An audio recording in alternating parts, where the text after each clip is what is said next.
What would happen if I went back and looked at the very first wedding that I produced? No prompts, no nothing.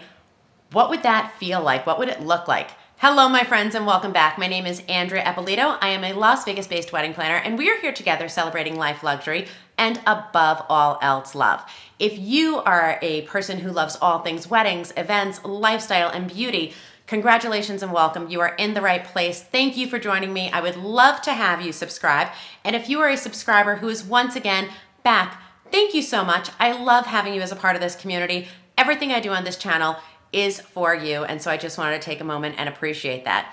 Now, one of our followers, Alexandra, I want to get this right, Alexandra let's take a look, Tregub.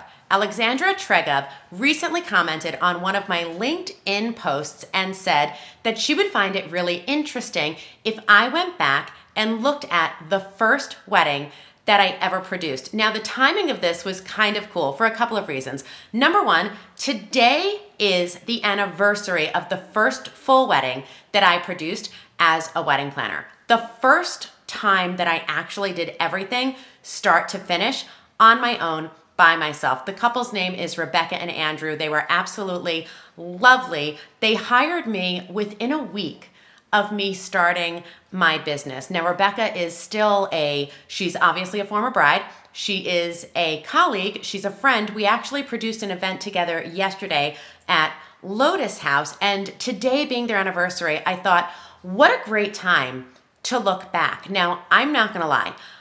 I have not looked back at this wedding, not in its entirety, in several years. And so I'm gonna open up my computer and we're gonna do this together. And this is unscripted. I just really wanted it to be like real and raw and say, looking back, what's my reaction? So let's go in here and let's open it up.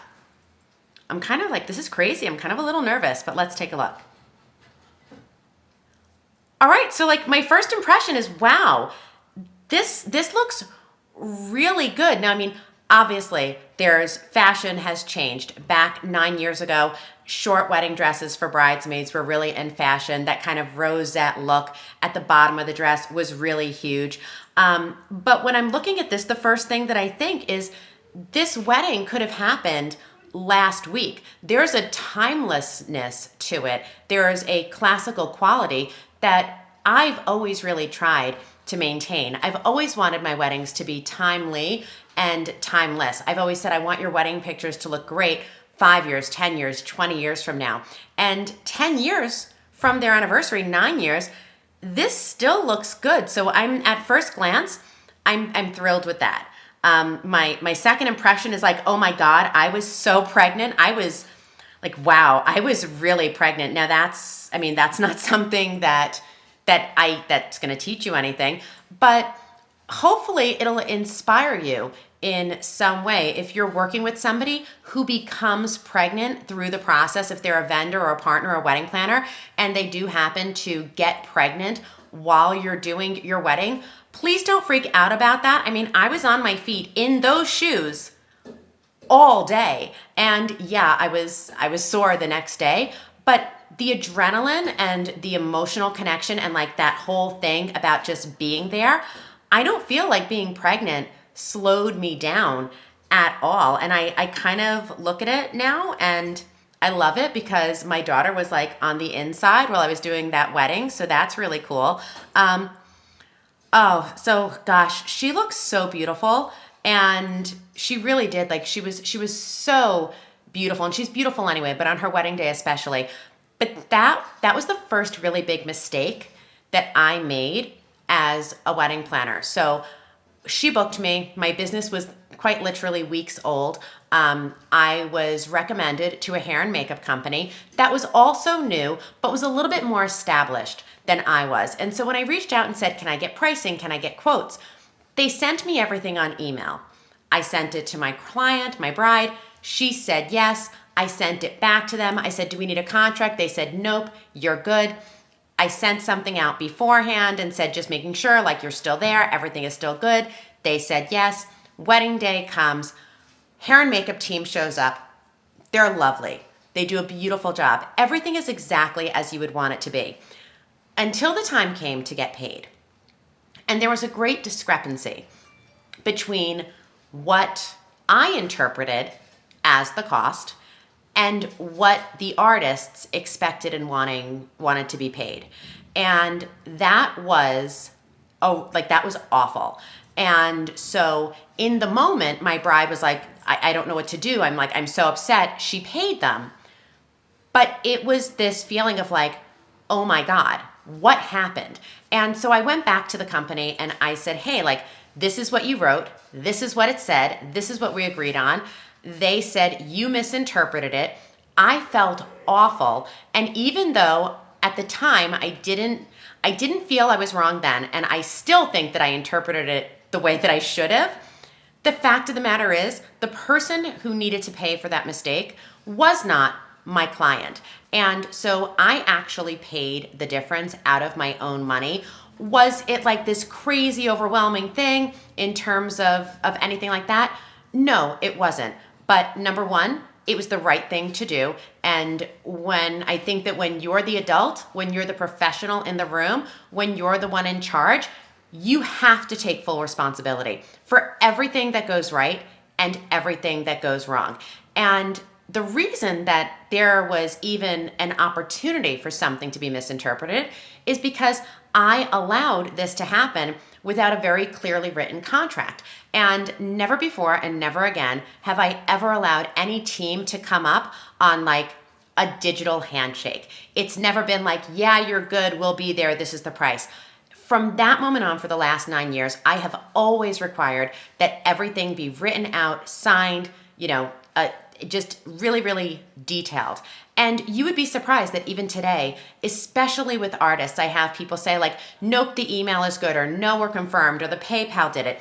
And I'm always the pain in the ass going, nope, not good enough. You really have to put this in writing. So when I look at this, I look at how gorgeous she is and how beautiful she looked and how happy we were with the hair and makeup. And then like in my stomach, I'm like, God, what a rookie mistake on my part. How did I let that happen? Let's see, keep going. All right, let's take a look. What do we got? Oh my gosh, this crying ring bearer, this poor crying boy, he cried all day long. And he was like hyper emotional and hyper nervous. And you would think I was already somebody's mom. I already had a little boy at home. You would think that I would have been prepared, but like I was too pregnant to pick him up and bounce him. And I didn't have anything with me. From this moment on for the last 9 years, I have always carried like candy, toy, iPad. I have the crying kid emergency kit in my bag because I remember just feeling like, oh my God, I can't do anything for this child. And so I've obviously not been pregnant since. And so I do pick them up, I do bounce them, but I always have treats, snacks, toys, and an iPad just in case a kid is having a moment. Let's take a look here. Let's go look at the ceremony and the reception. All right, so this is cool. I have always said that I want to spend $1 and make it look like we spent $2.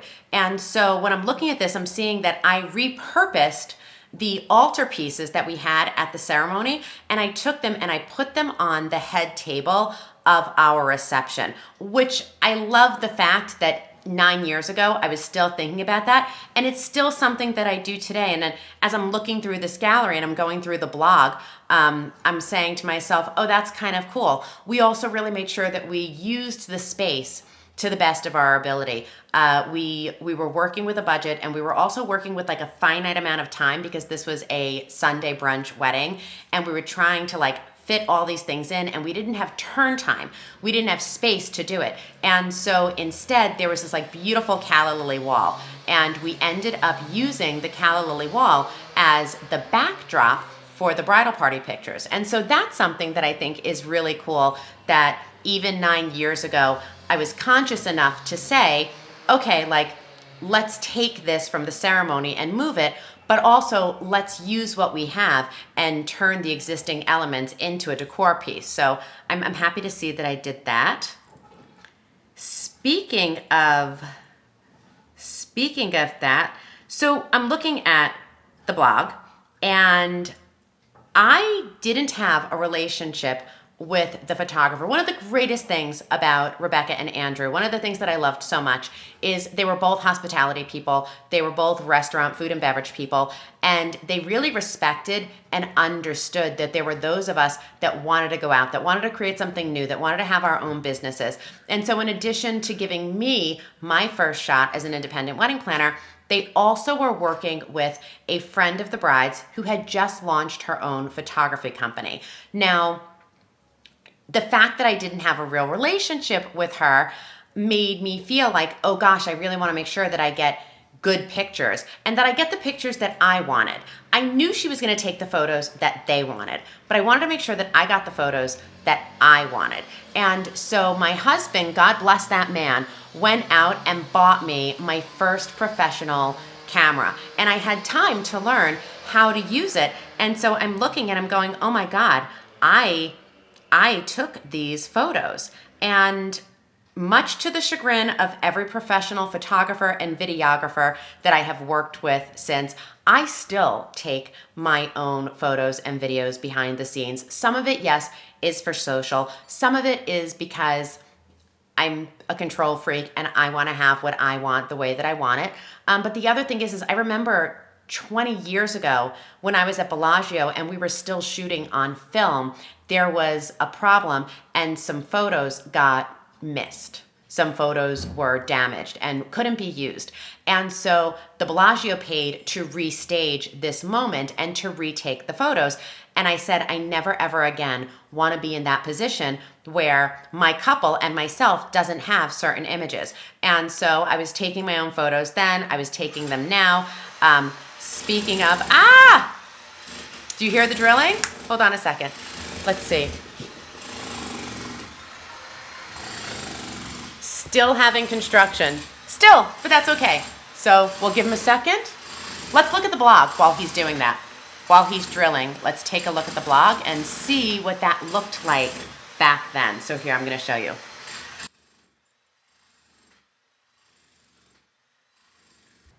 Okay, so now looking at the blog, this is humiliating and it's awful. I have my logo on the bottom of these images. Like I actually took a, transparent logo of mine and put it on the images as if somebody was going to steal them.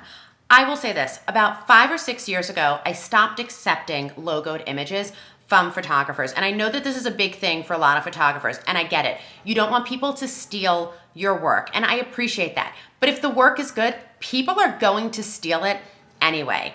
And the bigger thing is it really damages the integrity of the photo. I don't know what was happening in my mind 9 years ago that I thought it was a good idea to put my logo on images. If you're a photographer, please stop doing that. There are other ways to protect your work. And if you are a wedding planner, it's such a bad look. Don't do that. All right, let's see. All right, so I'm looking and I'm going like, oh, where are my BTS? Where's my video? It doesn't exist because 9-10 years ago, social media wasn't a thing the way it was now. Yeah, we had Facebook, but it was more for sharing pictures of like your lunch and your cat and, stuff like that. It was for finding people that you went to high school with.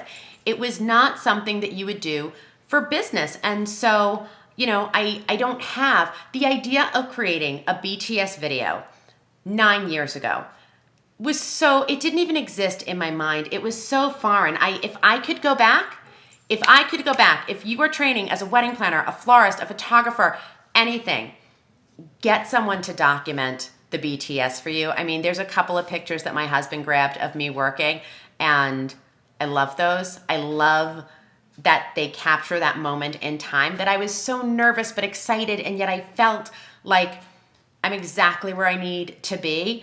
The fact that I have pictures of that is amazing, but God, would have killed for any old video. That would be kind of cool. All right, let's jump out of the blog and let's go back and see. I actually have my old planning folder. So let's see what kind of work product I was putting out 9 years ago.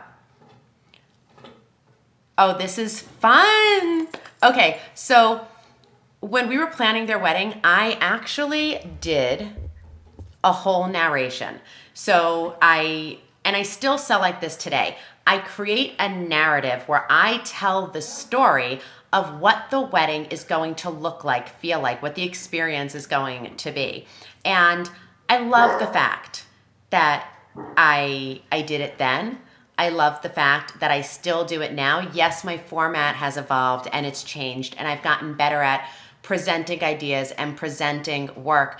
But to go back and remember the planner that I was at, 33, 34, and that I knew that I had to sell it, that I knew that I wanted to tell a story, and that I understood the value. I love that I still have this. I'm gonna print this. I think I might actually hang this. This is really cool. So I'm so glad that Alexandra inspired me to go back and do this, because this is really neat. My timeline. Now, if you haven't seen my timeline video, I'm gonna link it, because you should know I am a timeline psycho. It is the thing that I'm so proud about. It is the thing that I love. I live and die by my timelines. But even then, for a 3.5 hour, Sunday wedding, I still put together a decent timeline in terms of the fact that I called out the vendors. I had their information. I put what was going to happen when. I included songs. So I love that. But back to the blog, because I caught this in my eye when we were going through it. Right here, this is the thing that I'm the hands down most proud of. Rebecca left a comment on my blog, and you're going to see it right here. She said that the first thing I asked her is what I wanted the wedding to feel like, what she wanted the wedding to feel like. And to this day, that is the first question and the first thing that I discuss with all my couples. What do you want to feel when you walk in the room? What do you want your guests to feel? Because the stuff is great, but not as important as how the stuff makes you feel. The stuff is important, but how you feel about the stuff, how the light makes you feel, how the sound makes you feel, how the flowers move you. You're never going to remember the thing. You are going to remember how you felt when you interacted with the thing. And the reason that I think this really really kind of brings out like an emotional response to me is because if I went back and I could tell myself anything, it's that I got it right. It's that I was on the right track, that the heart and soul of the company that I've built and the planner that I am and the things that matter to me. Forget about the crazy budgets. Forget about the wild production. Take everything out and scrape it down to the bare bones. 10 years later, I'm exactly where I wanted to be. I grew into the person and to the professional and to the artist that I always wanted to be, but the soul of who I was, the thing that mattered most, how does it make you feel, was just as important then as it is today. And so thank you, Rebecca and Andrew, for trusting me 9 years ago. Thank you for choosing, actually 10 years ago. Thank you for choosing me 10 years ago. Thank you for letting me waddle down the aisle with you when I was big and pregnant and new and trying and failing and figuring it out. Thank you for being my friends and my colleagues and a part of my family and my journey and my life for the last 10 years. And thank you, Alexandra, for asking such a great question that could not have been more timely. So I hope you guys enjoyed this trip down memory lane. I'm definitely feeling it. So we will be together again next week with hopefully less construction. And until then, thank you for being a part of my world, celebrating life, luxury, and above all else, love. I will talk to you again soon. Bye. This is great.